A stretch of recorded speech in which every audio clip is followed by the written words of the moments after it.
it's not about swimming. You might think that what you need is to learn to swim, but this is not the reason why you watch these videos on YouTube. And if it's not about swimming, what is it about then?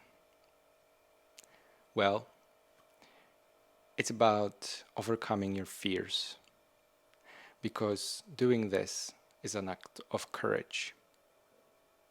It's about building up confidence, because with every step you will grow and become stronger. It's about feeling empowered, because you will gain new respect of other people and a new respect for yourself. It's about personal growth, because you will be able to see your full potential and what else you're capable of.